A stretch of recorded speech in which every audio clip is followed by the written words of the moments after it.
Hello and welcome to the Nintendo Pipeline Podcast. I'm your host, Jared, also known as One-Up Muffin on the Discord, and with me today is... It's CMM. Hi, I'm Clay. Hello, Clay. Today is a special episode because Clay has just gotten back, or maybe is still at? No, it's Nope, just gotten I'm back. I'm home, thank God. Yeah, it's just gotten back from PAX East. So we're just going to find out some of the cool things he saw. And there's just two housekeeping things I want to go over first. Is that tomorrow there is a 10-minute, as of this recording, there's a 10-minute Breath of the Wild 2 video. I don't know if we'll be doing a pod on that yet or not. We'll see. And the second part is that today, as of this recording, the 3DS and the Wii U eShops are down forever. So I just want to pour one out for those. Pour one out. Moment of silence. And with that Moment of moment of silence is silence over. aside, all right. So I guess being a Nintendo podcast, let's start with what you saw from Nintendo. I guess just like I guess, did you have fun? Oh yeah. So they did things a little bit differently this year. Usually they'll have like some current and upcoming games to demo. And they always give like some fun like swag like pins and bags and stuff. This time they were kind of split into a couple different things.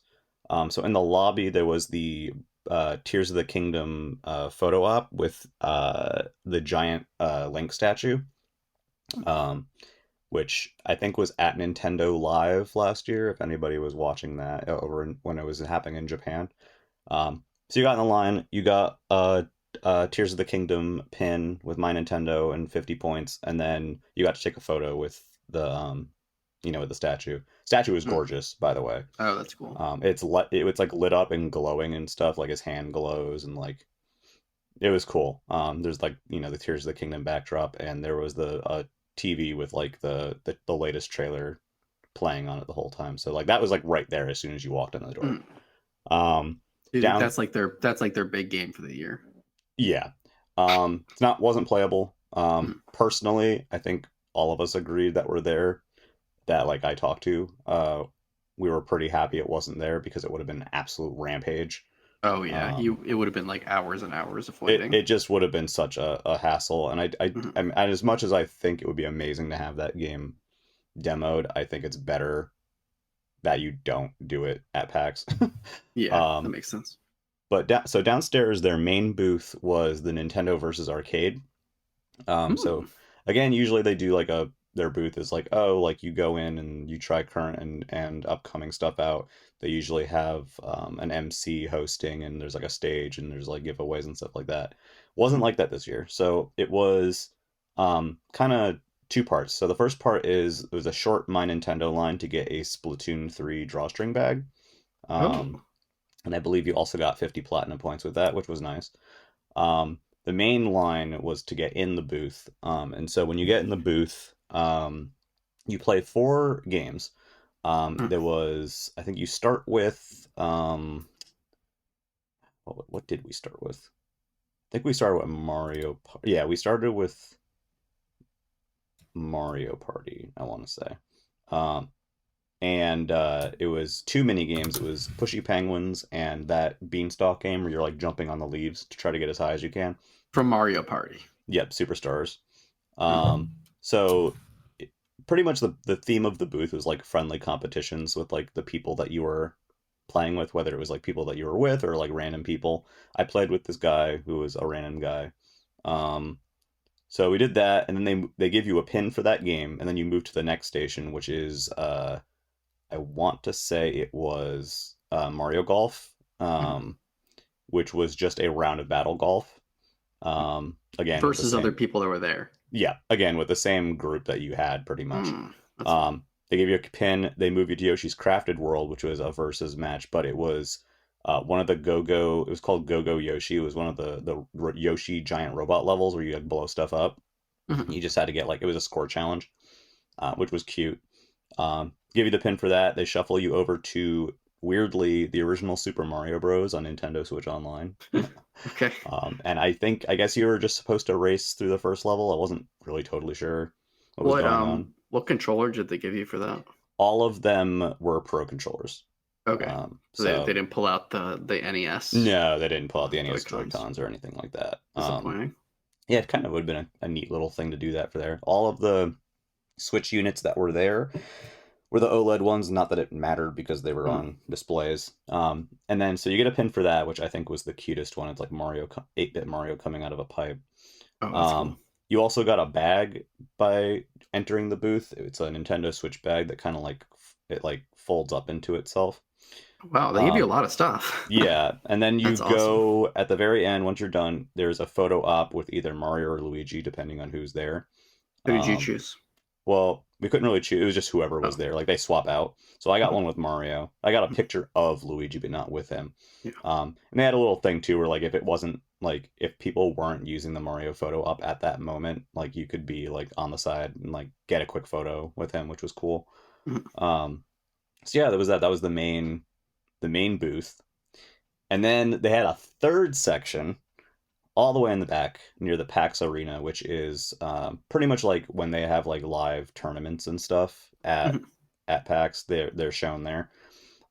So right near that, they had the Nintendo Free Play area, mhm, and so that you could sit down in some nice setups with nice gamer chairs and play Mario Kart 8 Deluxe and Splatoon 3. mhm, Um, they also had an area where you could scan your My Nintendo for a Splatoon 3 button set. Um, mhm, and there was a they had in a glass case like the trophies for the Splatoon 3 tournament. They were like all like jud in like bronze, silver, and gold. They're really pretty.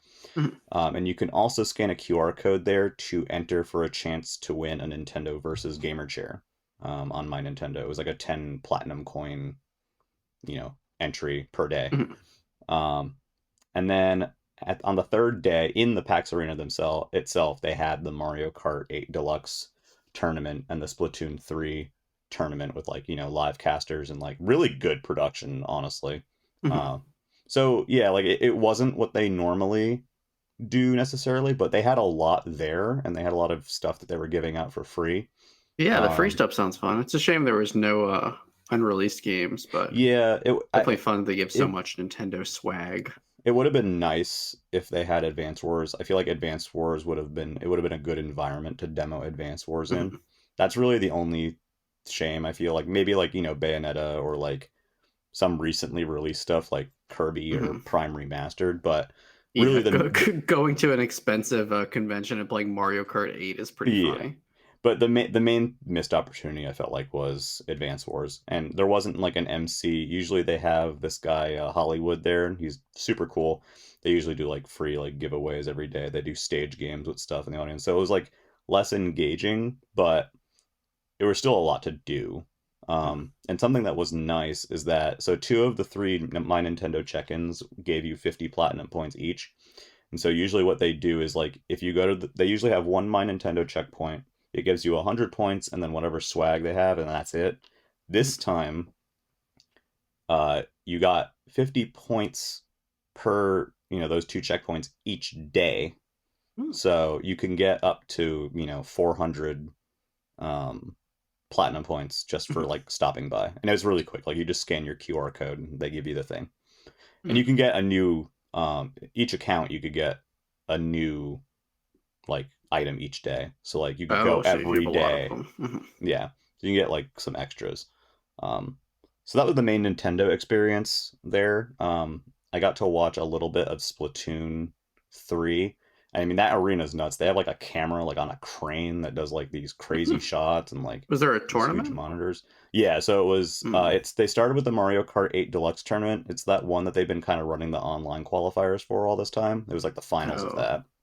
And then same with the Splatoon 3 tournament, which was pretty neat. They had Nine Hole Grains there on commentary. They had I think his name is Jordan. He's in a lot of Nintendo tournaments. They had the announcer's desk and all of that. Mm. Really cool production, like, very nice, people, like a cool chill vibe. I saw a lot of parents with their kids going in the Nintendo booth that like maybe either hadn't played games in a while or maybe or just got a Switch or were interested and like they had fun, and some guys my age who like hadn't played in a little bit or hadn't tried everything and were just kind of happy to be there and like doing Mhm. stuff. It was a really positive vibe, which is usually what they have at Yeah. PAX East for Nintendo stuff. They're usually the most like one of the more wholesome booths. Mm. Um, and of course, besides Nintendo, there was plenty of other stuff. Yeah. Let's hear about some of these. I know uh, you have one thing I really want to hear about. Okay, what is it? Let's start with that. I'm going to ask you about Mina the Hollower. I'm glad because so that game and Antonblast, which I'll talk about later, Also looks great. were my two games of the show. Like they were tied. Mhm. Um, I maybe would give the slight edge to Mina, but like they were so good. So Mina, as a lot of people know, is like kind of like Link's Awakening. It's a top-down game. The combat is very similar to it. It has a Game Boy Color look to it. Mhm. The main thing with Mina is that by default you have the like a Morning Star, like a whip, like in Castlevania. Um, and then Mina can also uh, bury underground at any time when you jump. So that plays a lot into the level design and the movement of the game because you can dodge a lot of stuff or go a lot of places because of the burrowing mechanic. You can only stay burrowed for a few seconds. Mhm. Um, so one thing that was nice is, for example, for platforming, if you were burrowed when you're like going towards the edge of a platform, like it'll auto unburrow and jump for you. Oh, that's It's nice. a game. I said this. Um, I was actually talking to the Anton Blast dev, one of the Anton Blast devs when I was there, and I was saying to him that both that game and Mina are games that you look at them and you know how they feel. Like you pick Mhm. up the controller and you already know how they feel, and they don't betray that expectation. So everything that about Mina that looks as slick as it does and looks as intuitive as it does, it is.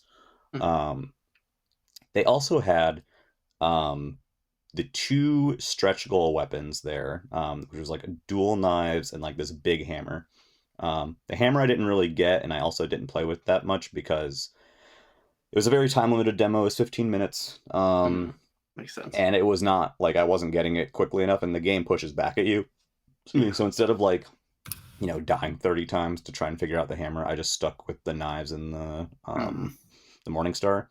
The Morning Star works how you would expect. The knives you can do quick stabs with, and if you charge it, you can throw it at an enemy. But if you throw it at an enemy, you have only one knife and you stab slower until you pick the other knife back up. So it's neat. It's like a neat, um, gameplay mechanic, and that's not including the sub weapons. Mhm. There Like was Castlevania type sub weapons, correct, or yeah. So you pick up like energy that will that's that that it costs to throw out sub weapons. There was a throwing axe like Castlevania, which I actually got and then died, so I didn't get to Mhm. use. And then there was another one that was more of like a boomerang type weapon. I don't remember exactly what it was. Um, the checkpoints are like little burrow holes, and when you reach those checkpoints and burrow in them, you go to like Mina's like kind of like lair, and that's where you can change like your main weapon. So like if Mhm. you are done with playing with the hammer, you can change to like the Morning Star or whatever there. There's other stuff too that I didn't mess with because it was just, too little time, but there's a whole thing where it's like you collect bones and lots of like items, and when you die, the enemy that killed you or the enemy closest to where you died like gets that stuff. So it's kind of like Shovel Knight and Dark Souls where you have to go Yeah. back, kill the What's it thing. called? A recovery mechanic. I forget what the Yeah. proper term Yeah. is for that. Yeah. You also there's this bone system which I didn't really totally get to grok. Like there was several things I didn't really get to grok. The bone system was one of them where like if you get enough bones, you bone level up, and Mhm. it basically makes your it seemed like it made like your main weapon better. I don't know that for sure because I was so bad that like I Yeah. boned up maybe like a Do the couple times. bones l- you lose them all on dying, right? Correct. That's kind of like And the can you souls recover mechanic. them like the souls, or are they just gone? Yes. Yeah, you recover them if you kill the enemy that they like get transferred to, pretty much. Yeah, Um, but obviously, if you die before you get to that, then those are gone. they're gone forever. Yeah. Yeah. Um, and then they had these flasks, which I remember like in the gameplay like videos, like I remembered like back then I understood what they did, but for the demo I didn't. Doesn't They're really like tell you. Estus flasks. They're like Estus flasks, but it's not like so if you use them when I think it's more like temporary health. Mhm. So like if you I pretty much and again I wasn't paying too much attention because again this demo was very quick and like I was just trying to get as far as I could. Yeah, you It want to see looks how like much you can. when you take damage essentially you have kind of like in a fighting game like in Street Fighter, you have recoverable health. So it's like, you know, your main health goes down and then there's like a lighter part of the bar that's still there. Yeah, And in Street Fighter, it's not you fully know lost. attack and kill thing, you know, attack and like defend or whatever, and like you'll eventually build it back up. In Mina, I don't know if it was also that, but you use those flasks, and I believe that's what like will recover that health for you. Yeah, that was also a mechanic in Bloodborne. If you played that. Yeah, okay, I didn't because I'm bad at Souls games. Yeah. But if I was always stupid and forgot about them, so I'd use them when I didn't have any recoverable health, and when you use them with no recoverable health, you get like a very, very, very tiny So it's little mostly health for boost. recoverable health, Yeah, you really want to use them for their not just a recoverable. standard health potion. Right. Yeah, they're not like potions. Yeah, they're very much like you got to risk it. You know, you can either, you know, be swift and use it there. And you can't just like push the button and you eat it. Like you have to hold it and you're prone, you know, while Mina Mhm. does the flask or whatever. Yeah. Was the demo like in like a dungeon, or is it part of the overworld, It or was was it hard to tell? from what I could tell, it was the beginning of the game. Okay. So you start out in this early game area, and you make it to a like small like splash screen, sort of cutscene screen pretty quickly. Hmm. And I believe you're in the Boneyard. It's apparently a version of the backer demo, like an updated version of the backer demo. Not Yeah. the I back. thought I backed the game, but Yeah, then I I'm didn't. sorry, not a backer demo. They had a demo on display at some events, and it's like an Oh, updated okay. version of that. Um, the main new thing was that they added the stretch goal weapons to Oh, so they that. reached all their stretch goals, right? I believe Well, so, or at not least a quite. bunch So of them. they got to 1,200,000, which is a lot. Yeah, 1,200,000. The only stretch goals they didn't get were 5 starter weapons and an additional level. yeah. So you have three starter weapons pretty much, which is still great. And the Morning Star is a little bit different because I didn't mention it much because I said it's like the Castlevania whip, and it is. It has a teeny bit of startup time, so you can't just like spam it. So you have to be a little bit more thoughtful. A lot of the way the game works and the combat and like the challenge of the game is really spacing. So like making sure that you're hitting enemies, but like being able to get far away, you know, far away from them when they attack. Yeah. um, there's also a lot of stuff where like you can really speed through an area if you burrow and you know where to pop out. When you Mm. travel underground with burrowing, you move very fast.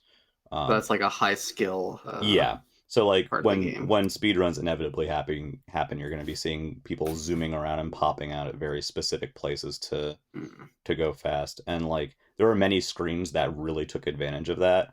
One of the earliest ones is like a screen with like those rolling spike bars like you'd see in a Zelda dungeon, Yeah. but you can burrow underneath them. So like you Can you can either jump too, or you can only jump from yes, a burrow? you can jump.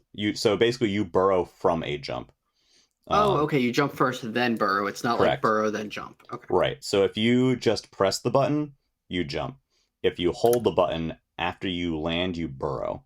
And then when you release the button, you'll pop out, or the game will auto pop you out after a few seconds. There's like a little flash effect, and then you get popped out, so you know when you're gonna be popped out. And So it you felt can't just burrow, you have to jump to you burrow. have to jump to burrow. Okay. So there is a delay for Mm. that. You can't just instantly burrow in the ground. You need to jump. And there are elements that are designed to take advantage of the jumping as well because they go hand in hand.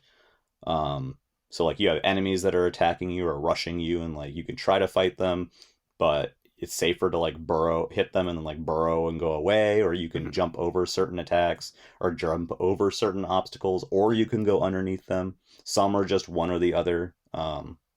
And then there's expected stuff like, there's certain like walls that you can burrow underneath. You can't just walk through them, right?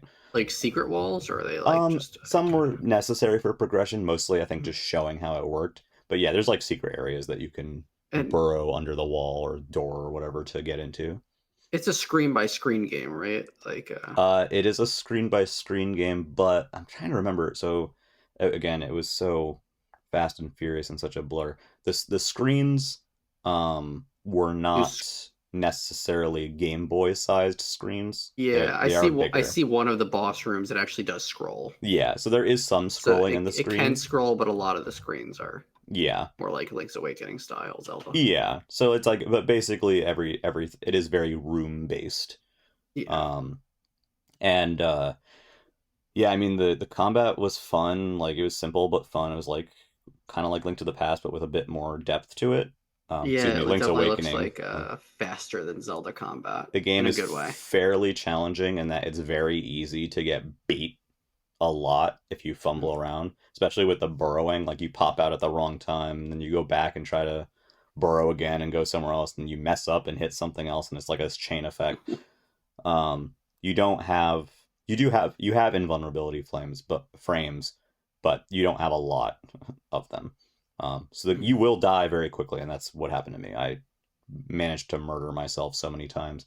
There was one particular room I just want to talk about real quick that had a very fun mechanic, and it's another part of the burrowing mechanic where if you burrow under certain objects and then jump up, Mina grabs the object, Oh, and that's then you cool. can throw it.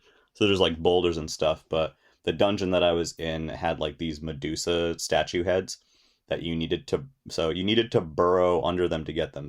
So on the way, there's enemies and obstacles that you can burrow through and hop through very swiftly that way. But when you're holding the giant Medusa head, you can't burrow, you can only jump. So it changes how you have to get back to the start of the area to put it on the statue head. Yep, makes sense. So it's It's a very fun fun like mechanic. that. There's a lot of fun stuff with that. The level design really stuck out to me.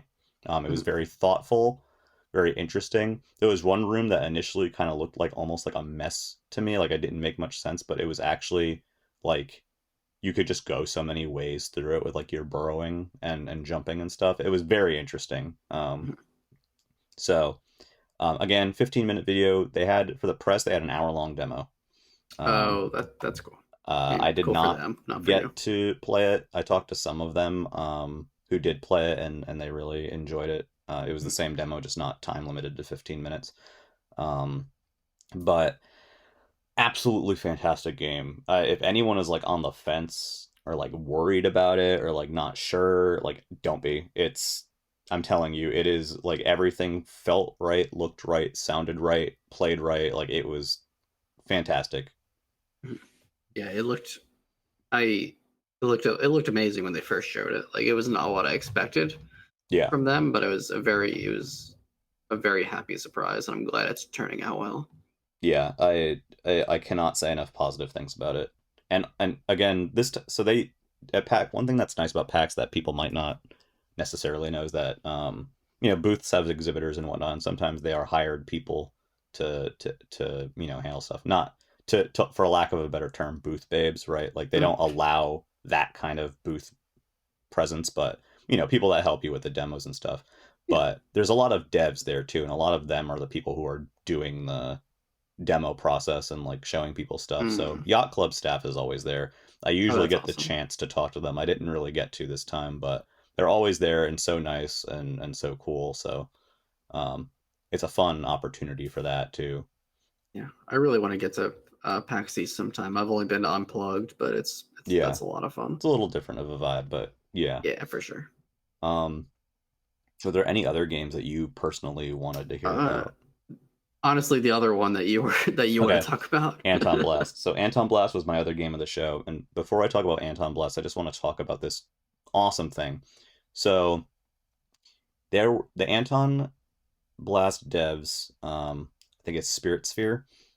They were in a little. This was like the best like corner of PAX East. There are four booths, all next to each other, and I guess they all like know each other. So there was Antonblast devs. There was a dev for this Toad like skateboarding game that I didn't get the chance to try. I Toad can't remember the name skateboarding. of, but he was very nice. Um, there was another booth that was I think it's called Reveal. It's this 8-bit ish game where you play as like this golden knight. And I sadly didn't get to try that either. But they were What kind very of game does it nice. look like? It's like a Or side scroller. okay. It kind of almost has a like a ZX Spectrum look to it. I can't believe I just Oh, I said love that kind of ZX. look. What was that called? Revialt. I'm gonna look real quick while I talk to see. I have so many like pamphlets and swag pieces and Hmm. documents and stuff that it's I did so find the frog game. Ollie Frog Toad Skater. yes. He Was that it? guy was super sweet. I adore that guy. You got to draw a frog or a toad at his booth and on a sticky note, and he posted them up everywhere. Oh, that's great. And then the other one that I really want to shout out is called it was a game called Cursed Crackers. The For whom the bell toils. So it's a pun on the frog, the bell, whatever. I never remember the name. The Onuma game on Game Boy. Um, Wait, what did you think that was a reference to? For whom the frog tolls, I think is the Onuma game on Game Boy. That's like Link's Awakening, but not. It's not. It was But never localized. do you know what that's a reference to? I forget. There's For Whom the Bell Tolls. Yeah, yeah. Yeah, which is So a that. old story. Um, but yeah, so this is Curse Crackers for whom the First bell Cracker, toils. For whom the bell toils. which And I'll is talk. a pun on For Whom the Bell Tolls by Yeah, Ernest Hemingway. perfect. That's because I'm not cultured. So cool. First Um, Cracker. but and I'll talk about them later. But everyone in that booth in that area was super cool. And they had this thing where if you visited each booth or like tried out their demo or whatever, there was this little art sheet that you had, and they would draw a little doodle on each corner of it, and then Mhm. when you got all four, they'd give you this cute pin that like had art from all four games on it. But I kept telling people to go there because it was home of some of the coolest stuff that was on the show floor. Yeah, this Curse Cracker game looks like another Game It's Boy Color it's style very game. Game Think Boy like a Color Shantae Shantae or look. a Yeah, yeah, I'll talk about that later, but that they were yeah, all in the same area. Antonblast, their booth was constantly packed that weekend, and this was a small makes space, sense. so there wasn't a lot of room for sitting in line, and the demo is reasonably lengthy. Okay. Um, so this game is amazing. It is so mechanically rich and interesting, and the level design really serves that. Your main thing is that you have a dash. That's like on, like your B button or whatever, Y button, whatever you would use as an attack button on a Nintendo controller. Yeah, And so that charges your bearded dude with his hammer. And Mr. with Anton. Mr. Anton, yeah, Mr. Anton Blast. And so you hit an enemy with that to attack it, and that kind of adds to like your combo meter. Now, when you hit an enemy, if you tap the button at the same again as you hit them, you kind of get another boost. Hmm. So you can kind of chain stuff like that. You have your hammer swing where because you can jump, and you can jump fairly high but not super high. So to do your hammer spin, you jump in the air and then press the hammer button, and you do the swinging hammer, almost like a Kirby power. But when you hit the Mhm. floor, you bounce, so you can go higher, and of course that can kill enemies too. Um, those were the two main mechanics, and then there was also I'm trying to think. Was there another attack? The last attack was no,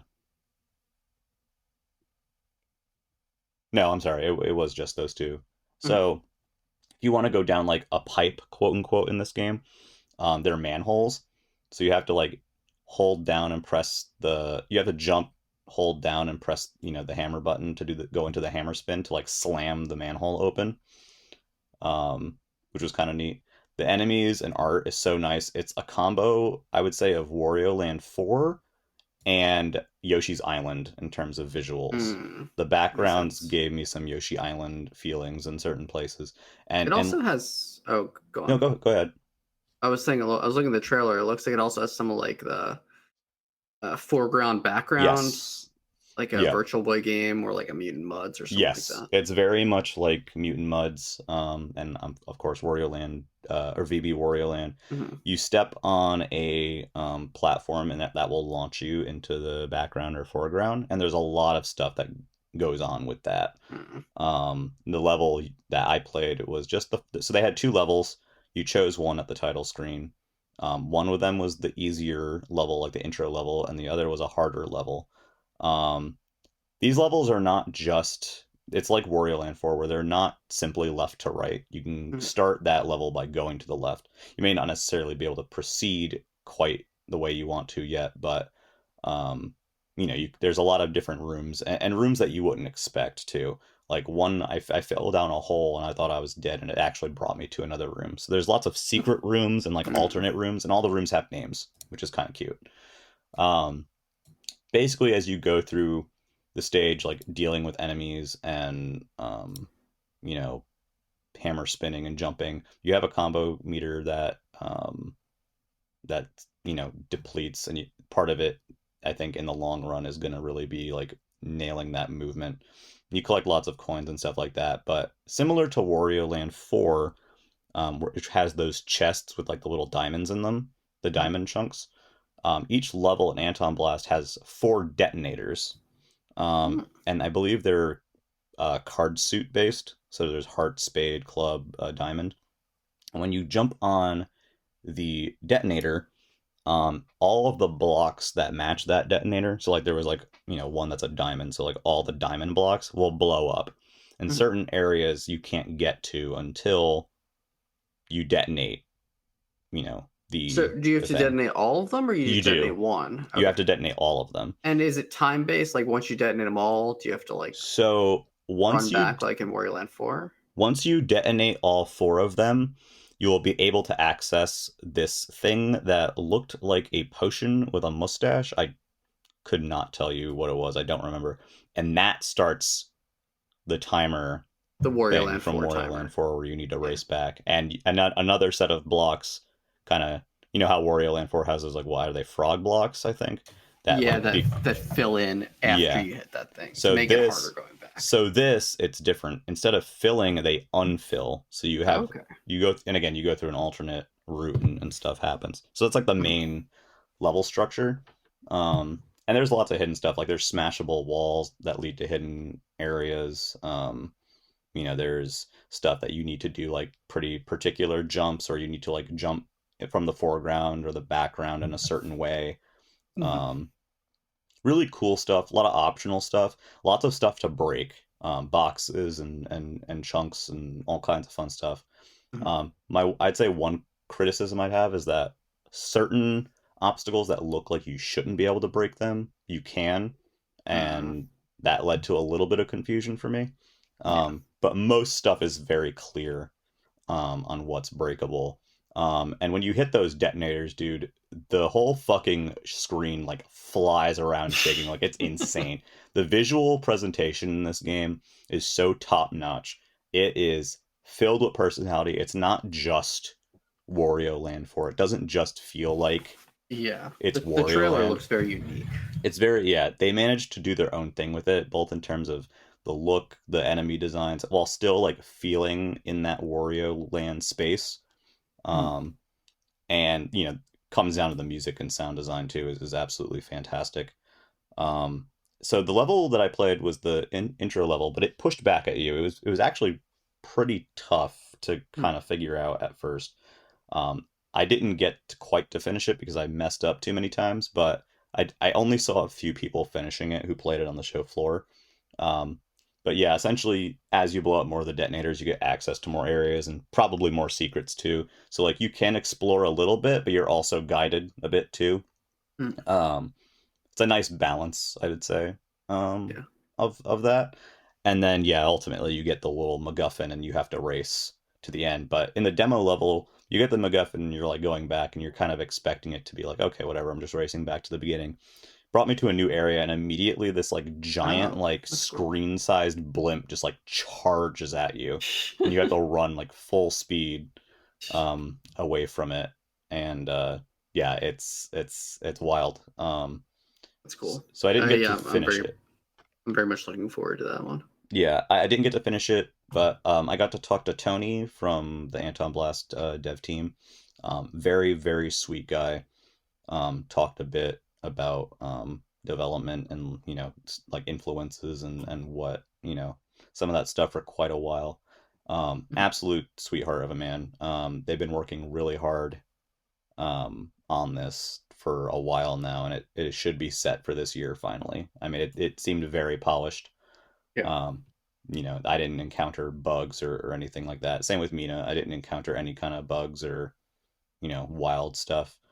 Um, and I just can't say enough good things about the game and about the devs. It was absolutely a joy. Yeah, Um, that one looks super fun. I kept sending people over there. I'm like, you have to play this, and I'd send them over there. I'm like, what did you think? And they're like, it was amazing. And like, I think so. The dev was kind of telling me, he's like, people have been kind of telling him like, oh, like this is sort of starting to blow up a little bit. And he's like, I don't really feel it because like I don't see it that way. Like I don't see that. But he was like, it's kind of good to hear that people are enjoying the game. But they had a lot of people showing up at that booth. They were very happy with the turnout. Um, and I think word of mouth sort of spread over the course of the event about them and that whole corner. Mhm. So that's awesome for them. They did a Kickstarter as well.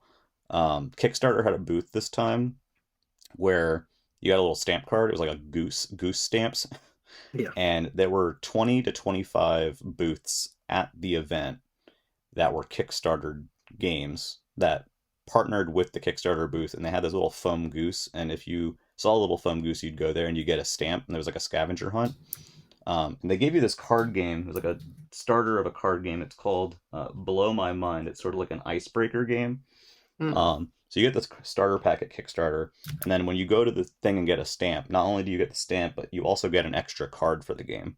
Oh, And, that's fun. and then when you fill up the stamp sheet, there's 25 booths, but you only need to get 20 of them.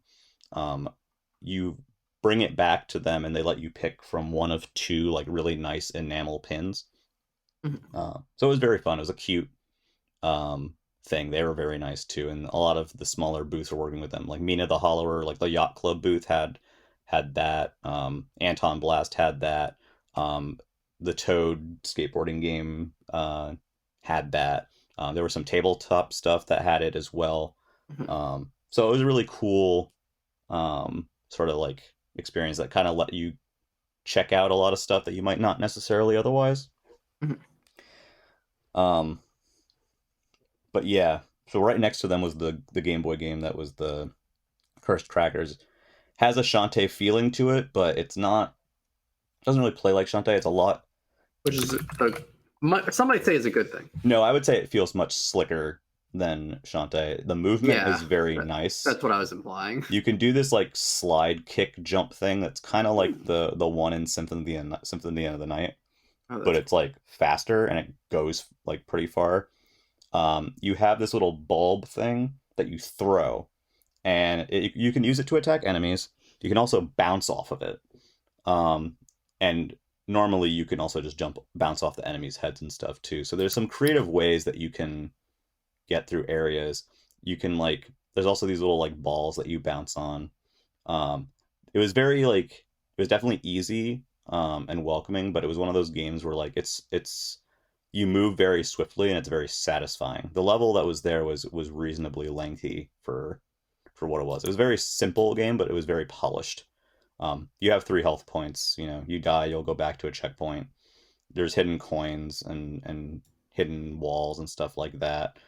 You can bounce off enemies for like to get like better pickups and stuff like that. And the level ended with this cute boss. It was a like it was like a had like a mohawk and it was like a rock guitar, and it would like slide across the stage and stuff, and you'd have to like jump off its head, not to damage it, but to like dodge it. It sent out shockwaves, and then once it was done attacking, I'll like guitar would pickup would show up on the stage. You pick it up and it did this little, wasn't a rhythm segment, but like it gave you like, it would say like, up, down, right, right, left, up, right on the screen, and you have to like press the buttons in the order. Mm, And once you pushed all of them, she would like rock out and he would get stunned, and then you can jump on his head, and it was mm, like a 3-hit mm. boss. Um, Again, very cute, very simple, but it worked. It worked very well. It Yeah, felt it really looks good. very fun. I Yeah, downloaded the demo. There's a demo up on they do have a Steam. demo. I believe it's out now, the game. They Oh, also have the game is out. Let me see. yeah. I If it's not out, it will be out soon. Yes, it is out, and The it other has game that very positive Steam reviews. Check it out. Yeah, the other game that they have that they talked about that was there wasn't demoable, but it was called Hmm. Prodigal. It's another Yeah, Game it Boy seems like style game. It's another Link's Awakening style game. That is also out and has a demo and seems very cute. I didn't get to try that yet, but yeah, it seems like they have very high quality things. yeah, I'm I downloading mean, both of those demos yeah, and the to try dev. them out Okay, after so I this. talked to one of the devs there, and I sadly don't think I got her name. She was so sweet. I talked to her multiple days. Um, they're like a small company, and they just really like doing what they do. Mm, I brought some people over. She was honestly one of the sweetest people I talked to at the whole convention. They were just very thankful for mhm. like people coming up and trying That's so the cool. game. They had like pins, that they gave away. And I will possibly be able to tell people a little bit about Prodigal soon, because she actually gave me a key for it Mm. Oh, on that's awesome. Steam. So those two games are on Steam right now. They're not on Switch. She Mhm. said that they want to be on Switch soon, so I would consider it an inevitability. Um, Antonblast is on Switch as it is. Yeah. So if you are holding out for Switch versions of those, like they are trying to make it happen. Um, so definitely stay. It would. I mean, it's a Game Boy. They're a Game Boy Color aesthetic. It fits perfectly. Um, so that was one of my favorite little areas in the whole show floor, and there was just so much on the show floor. I guess I could talk a little bit about the area, like the event in general. Um, PAX is set up so that most of the show floor, let's say like 2/3 of the show floor, is gaming stuff. So you have your booths like Nintendo. Sony and Microsoft weren't there this year, but they would be there too. You had NIS America. You have vendors. From local game stores to places like Limited Run Games or like Devolver with like their merch and Fangamer. Um, you have smaller indie areas. There's always a section of the floor called PAX Rising that is an indie showcase, and it's Hmm. a lot of indie games kind of packed tightly together, Yeah. little booths. Um, so there's all that, and then there's a huge tabletop segment of the show floor. So everything from dice to and like D&D related Mhm. things to like they had this thing called Wormwood Studios, I believe. Yeah. Wormwood's always at Yeah, Unplugged. Unplugged. Yeah, Those As- things are so expensive. yeah. So they're like really high quality, like pristine stuff. They had like a whole It's booth like that was just fancy like gaming tables that cost yeah, like the giant thousands of tables, dude. They dollars. were so Yeah. pretty. So you have stuff like that, and then you have like Mhm. smaller stuff like unique like kickstarted card games or like smaller like tabletop games. It wasn't like Yeah. it was like D&D. There's Magic. There's card games. There's a good variety. So if you like Mhm. tabletop gaming, there is a good bit there for you. It's not as much as video games, but there's still a lot. Yeah. And so that's sort of like the back third.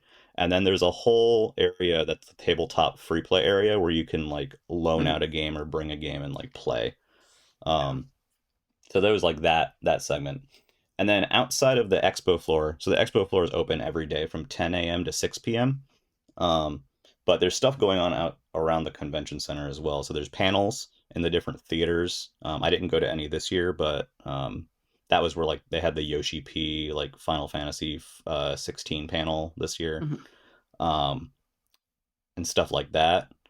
There's the Jackbox games area where you can play Jackbox with everybody. There's a Just Dance like dance stage, which self-explanatory.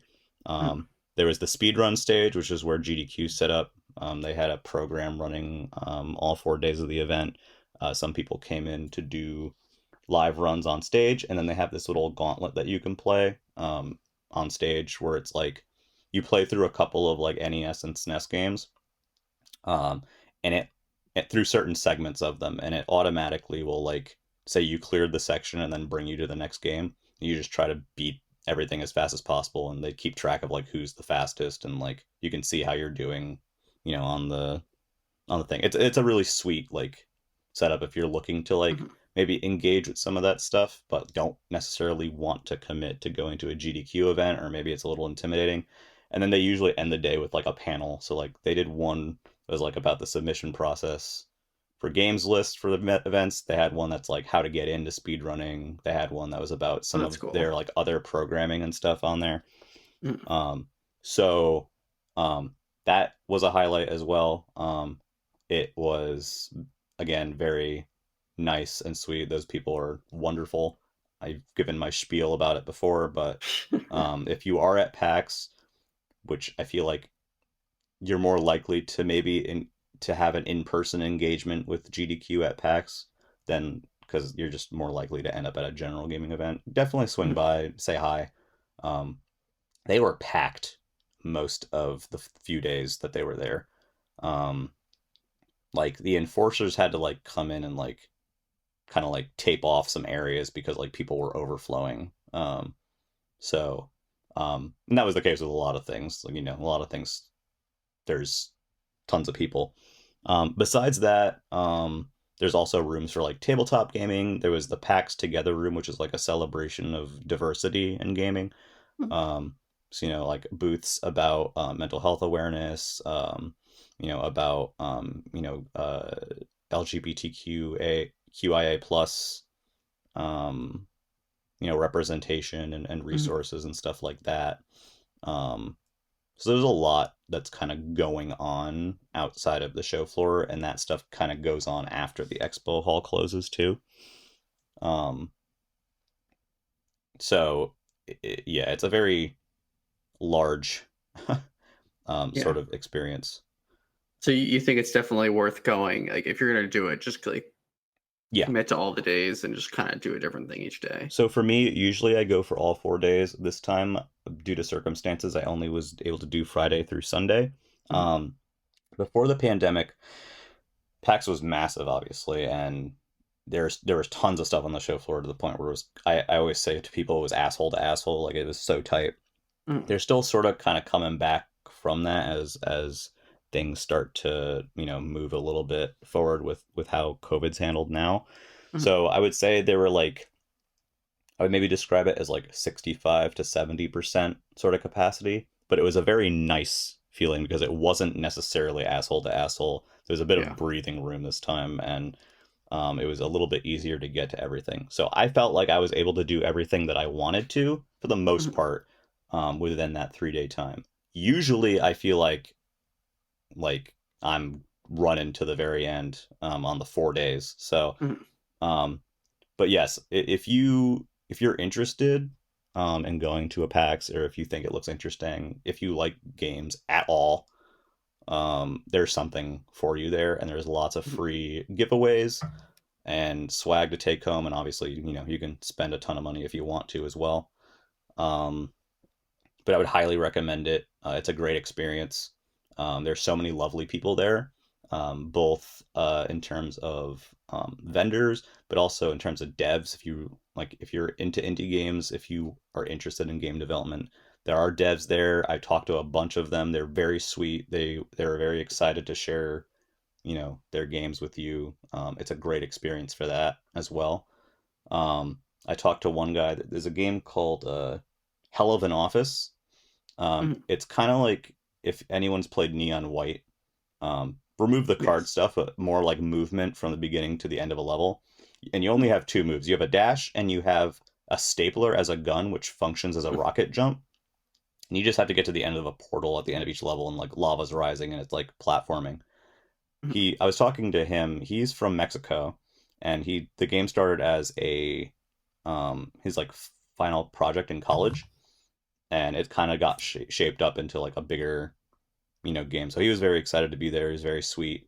And that game is on PC. I don't remember if it's coming to other stuff, but like it's all little things like that. Half the fun of Yeah. PAX isn't necessarily the stuff that you go there expecting to see, but the stuff that you run into.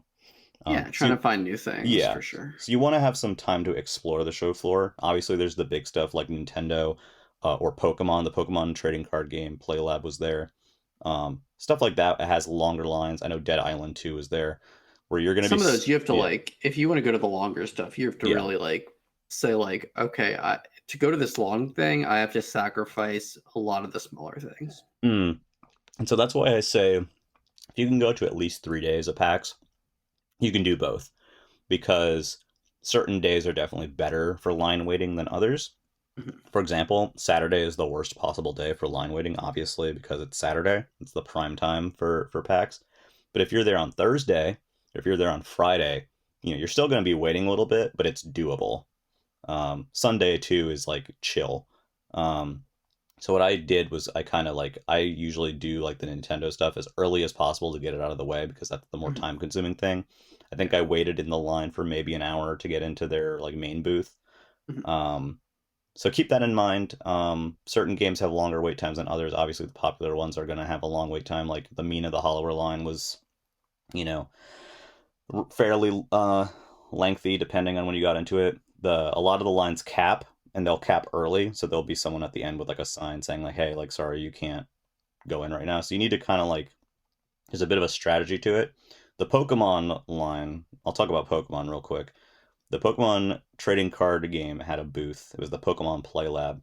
So that line was very long and it capped constantly, Mhm. but it did move quickly. And so they taught you how to play the Pokemon trading card game in there.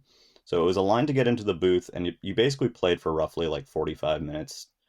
And you went through like three basically like mock games with a Pokemon like teacher essentially who taught you the basics of the game. And Yeah. it's like basics at first, which Mhm. was good for me because I've never played the game.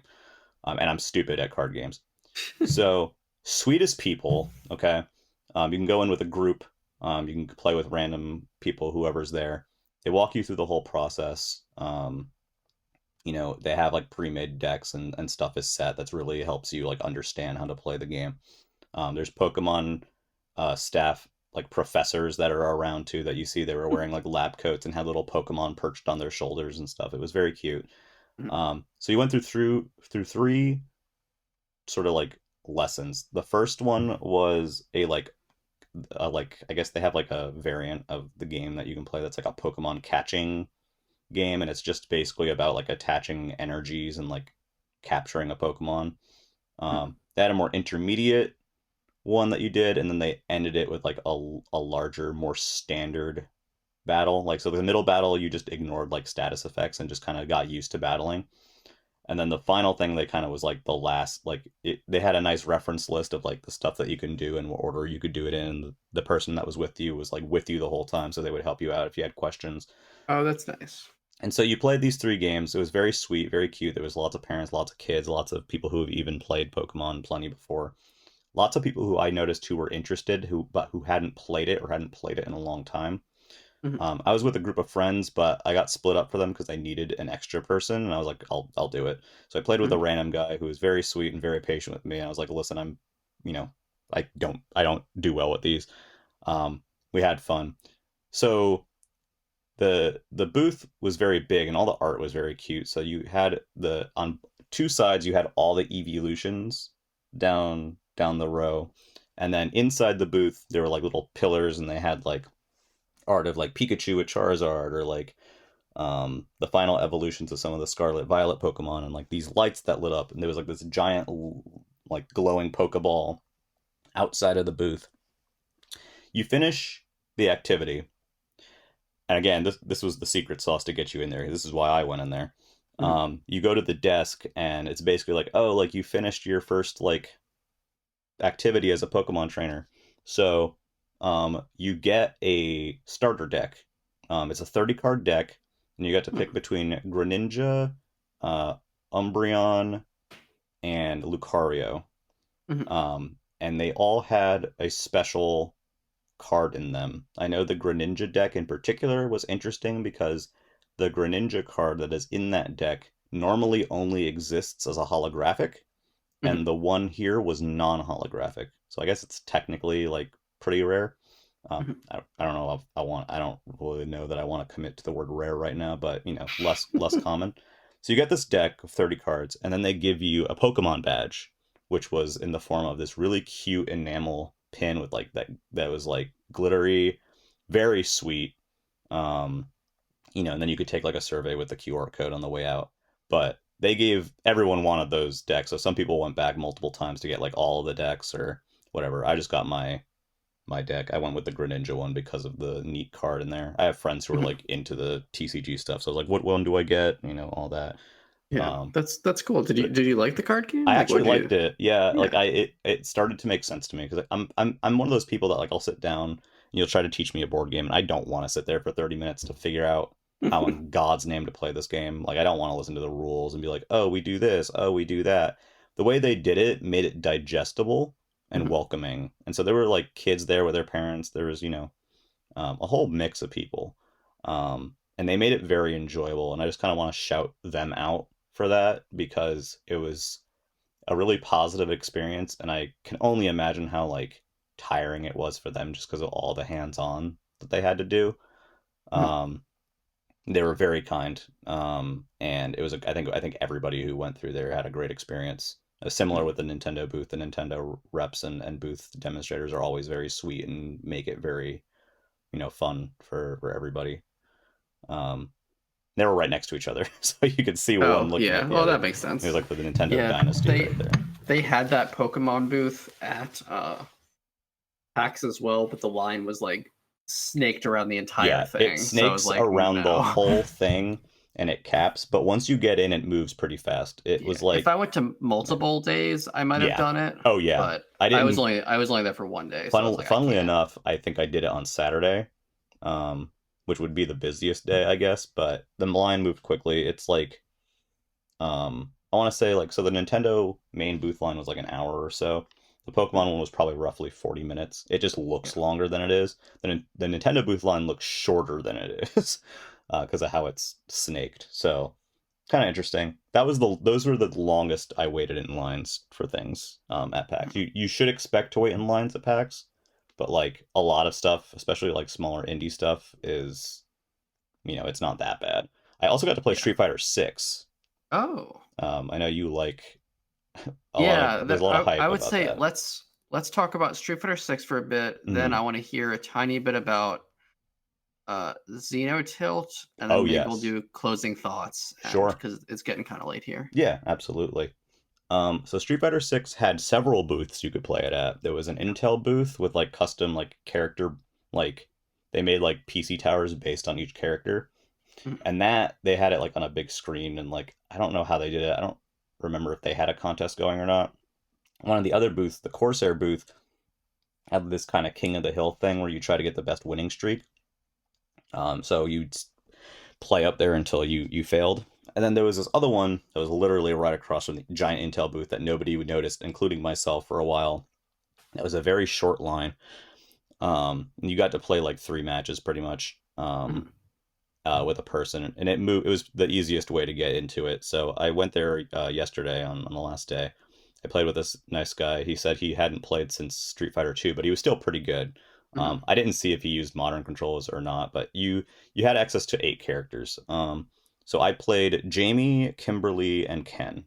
Mhm. Mostly wanted to check out the new people and then get a sense for how one of the older characters would feel in the Yeah. game. So And there's are you a big Street Fighter guy? Like, I what's like Street the? Fighter. I'm Okay. not like, some hardcore Street Fighter guy, but I've Mhm. played most Street Fighter Yeah. entries. I've been playing them more recently too, so I'm a little bit like, Oh, like nice. I can do some stuff. I wouldn't call myself good by any stretch of Mhm. the imagination, but I'm familiar. Um, and you could choose, you set your, you had access to your custom controller setup. They had us play on a lot of booths were using the really nice Xbox Series controllers with the really neat D-pad, like Yeah. weird. And so I had my doubts about that thing, by the way, and I used it and it was disturbingly comfortable as Oh, a they're D-pad. It looks like it shouldn't be, but it is. You're just talking about the regular Series X controller, right? I'm talking about it almost looks like a concave like Like a plus, but it's like filled in. It's not like the it's bougie. It feels bougie. It's like it looks like a pottery plate that you would make in art class with a lot of different ridges and angles. I feel like it was some special pro controller or something. I'm I'm gonna send you a picture. okay. Yeah, I don't know Xbox that well, so people are I want to find out if you're talking about the regular controller or yeah. the It's probably just the regular controller, but they whatever controller it was, there were some booths that were using it, and it was very disturbingly comfortable as a D-pad, which shocked me. I had a little bit of trouble yeah. with some inputs on it, but anyway, that's all besides the point. To say that I tried those characters out. I didn't really get to really grok the systems of the game, especially like the gauge at the top, and like Yeah, how I that did stuff works.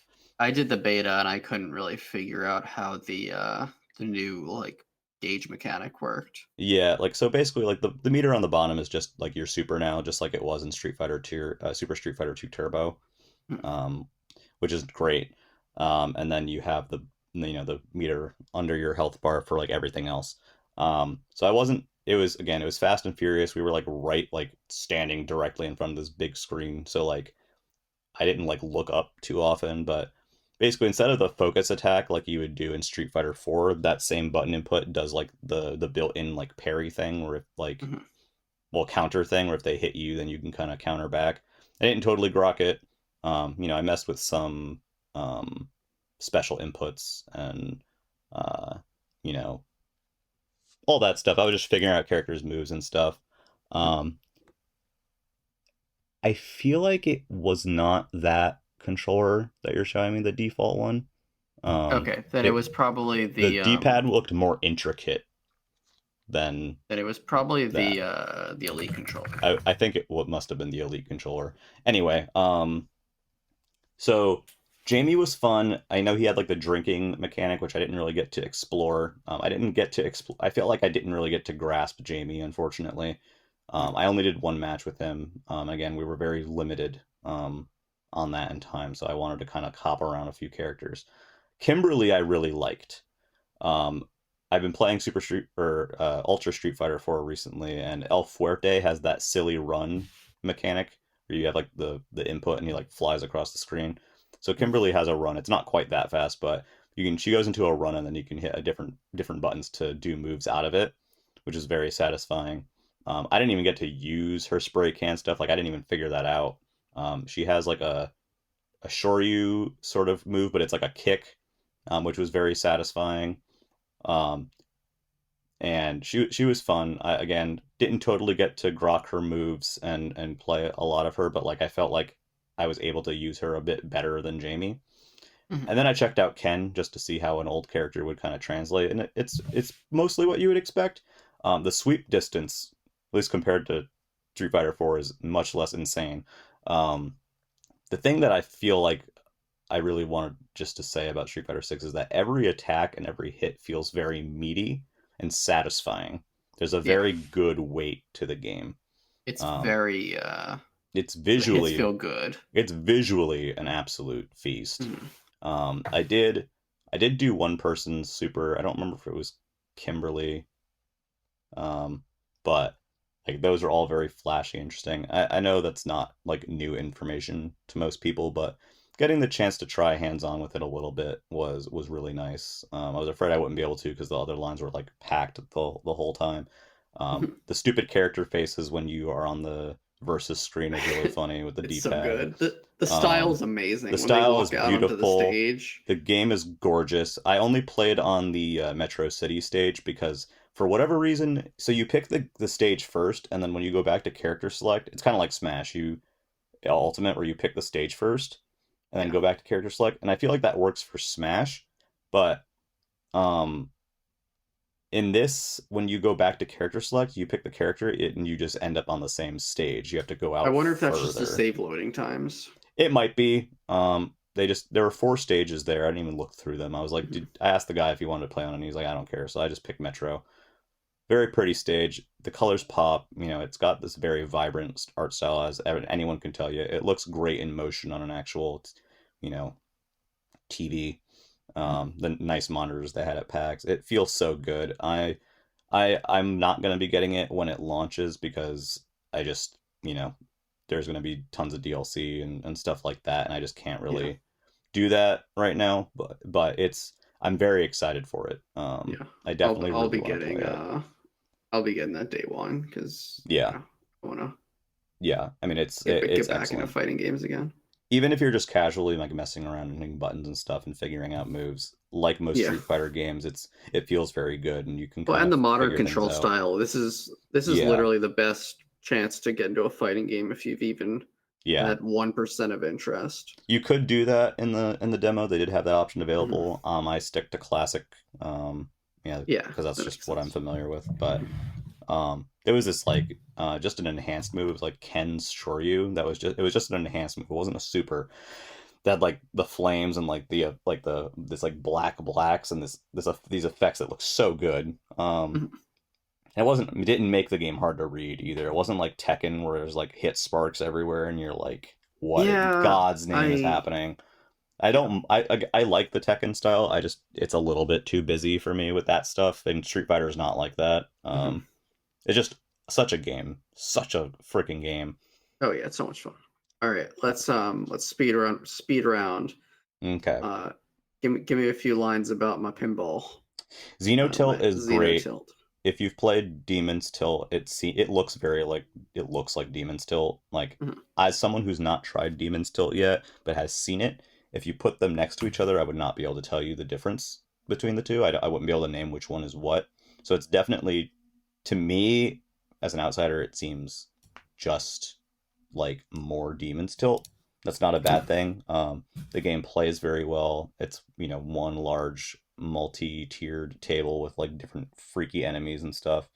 Yeah, so Um, think like Demon's Crush or yeah, Alien Crush if you Demon's haven't Crush seen and Alien's Crush are like the the obvious influences for inspirations. this game. Yeah. There's some mechanic that I didn't get to really try and I didn't really understand, but apparently if you like do something in a certain way, like you can hold down like the right stick or something and the the flippers shoot bullets at certain enemies or Oh, that's something. fun. I didn't I didn't totally understand. I didn't get it I'm to into it. really work, but it felt great. I briefly talked to one of the devs. He was kind of like in the middle of something, so I didn't, you know, talk very long. But yeah, I mean, it was just kind of there. You can kind of just Mhm. grab it and play it. It was cool. Easy recommendation for anyone who likes Devil's Crush. Like, Mhm. I guess too, since we're in the speed round of just quick names that I'm gonna name off. Cool games I played. Uh, that Gal Guardians game from Inti Creates. It was the one that was Grim Guardians got renamed or whatever. You switch between two characters. One's a melee, one's a gun weapon. Very good. There was a game by the completionist there. I think it's called Elsie. I'm so sorry if I'm ruining it. Game is very buggy still, but it's a roguelike with a lot of like random weapon generation, and you get different buffs and you can like level up, and it's all about like parrying and countering, and there's like dashing. It's a lot to handle. It's tough, but it's really mechanically interesting, and I'm excited to see, where it goes. I briefly met Gerard on Friday. He was very sweet.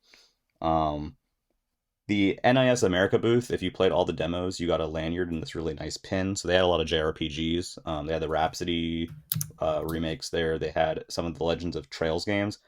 Uh, they were cool. There were two people in particular there that were really sweet. There was one of the Legend of Trails games that was like, being localized for the first time that really helped me understand how the game worked to someone who hates JRPGs. So they were very sweet. Um, there was yeah, there's all kinds of stuff like that through the week. I'm just looking through my fold. I literally had a folder of stuff because you get so many pamphlets and Yeah. stickers. Um, I want to shout out a friend of mine, Evan, who works at Dead Drop Studios. They make the Outbreak games. They're like survival horror um, style games, not similar like Resident Evil or whatever you'd be right at home with. Mm. He's working on a new one. It's him and his wife that make the games. They were both extremely sweet. I've talked to him for a while in the limited run Discord. He's just the nicest guy on 2 feet. He gave me a couple of things and he was very sweet for it. And I got to see on his laptop his vertical slice for his new game, which I think is really cool and has a lot of potential. He's looking for a publisher for it. But he's always been the sweetest person. He's literally given me software keys to give out for like charity events and stuff like that. Literally the Mhm. nicest person on 2 feet. Just want to shout out people if you're interested in those sorts of survival horror games. Take a look at the Outbreak ones. He's just the nicest guy. Um, I met a bunch of people on Saturday. So I was rooming with some high school friends, including a Nintendo fangirl, and Oh, that's fun. we had a there was a dinner on Saturday with a bunch of like Nintendo content creators and YouTubers and stuff that she graciously invited me to. I got to meet Nintendon, who is sweet as all hell. Mhm. Um, I got to meet and hang out and talk a lot with Yoshiller, if you're familiar with Yoshiller. Um, I'm not. He's he used to edit for Gerard, the completionist. Oh, He does a that's lot of cool. editing. He wrote for Go Mhm. Nintendo for like 7 years. He's always the one who's walking around with the big Yoshi hat. Literally the sweetest human on 2 feet. We're like I felt like we were kindred spirits. We were both like talking about our like issues with like like food and like stuff. Hung out with him. We played tabletop game called Ravine. I don't know if you've ever heard of it. It's a I very have not. silly survival game. Check it out. It was hilarious.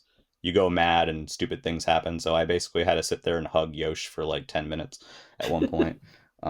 Again, sweet person. I met others too. That like their names are just all flying through my brain right now. Jiggy was Mhm. there. If anyone knows Jiggy, I did not know Jiggy until that event. We talked shop and stuff. So there was a lot of people there.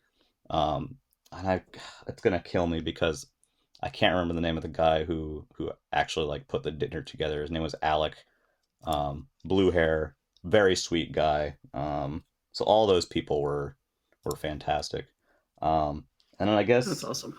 real quick. There's a lot of cool booths. The Wired Productions booth had a bunch of indie games like Gory, the Cuddly Cat, or whatever. They give you temporary tattoos. I still have one on my fist.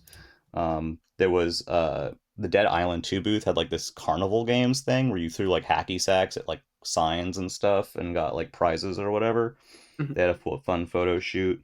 Um, yeah, it was just stuff like that. And I think the last one I'd like to mention is it's a roguelike puzzle shmup game where Okay.